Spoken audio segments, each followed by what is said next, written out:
Hey everybody, it's Jason Blaha here, and I had a subscriber ask a question in my Durian Riders video discussing the fat you eat is the fat you wear. He's like, look, basically if you're saying that the surplus dietary fat that we eat is what we end up storing, which is true, and I don't want people to think that, again, you're automatically going to lose weight or lose fat just because you eat almost zero fat. In fact, you could have some health problems from that.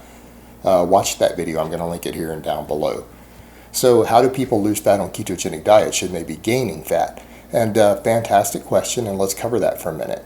Ketogenic diets don't work for everyone. Let's get that straight. They work for a lot of people. I've lost weight on them in the past. They have their flaws and problems. They're not perfect. Do they work as rapid weight loss tools and fat loss tools for many obese people? Yes, they do. Now, how is this possible to eat like a 70 or 80% fat diet then and have this happen? Because you eat less calories. It's the surplus fat in your diet, the surplus calories that cause this, because your body stores, when you overeat, it's not the carbs and the protein that get stored, it's the fat that you eat that gets stored as fat. The thing with ketogenic diets is that they combine a couple things together. Number one, they're mostly fat, so they're slower digesting, low gastric emptying. The food you eat stays in your stomach a little longer. Number two, they put you in a state of ketosis, where you're burning ketones for fuel, fat for fuel. Partially burned fat, and that's kind of a complex thing. You'll need to look it up yourself. But ketosis for many people is appetite suppressing. It's appetite reducing, and if you take someone who's been eating 5,000 or 6,000 calories of garbage and processed junk and sugars and everything else for years, and they're obese, and you suddenly put them in a state of ketosis, oftentimes they're going to drop down to 2,000 or 2,500 calories. I mean, if you're living on basically steak, eggs, and broccoli, you're going to find that a lot of these people, they're going to be full on 2,500 calories. And as long as they're not gorging themselves after they're full all the time and they're just eating to their appetite, some of these morbidly obese people, if they're taking a walk around the block every day and they're 300 pounds, their maintenance is way over 2,500. Their maintenance doing that could be 3,500 calories or 4,000.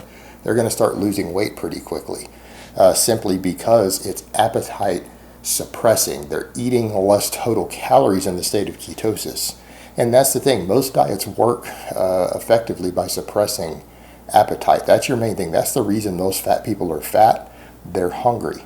When they're hungry, they eat.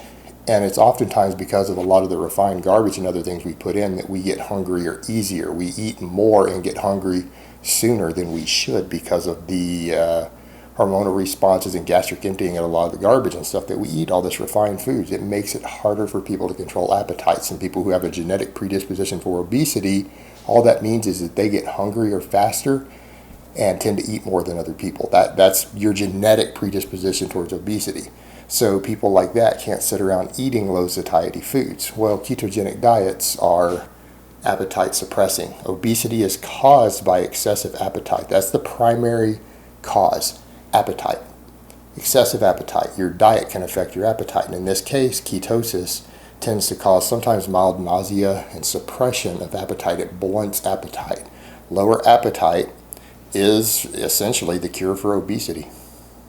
So that's how people do ketogenic diets, and they don't work for everyone. That's you have to remember. But the people they work for, it's suppressing their appetite. So it doesn't matter that 70% or 80% of their calories are coming from fat. They don't have any excess fat to store. They're in a calorie deficit, so they're going to lose weight anyways. All right, guys, so that's really all I have to say on that today. I hope it's been informative, and I will talk to you guys next time.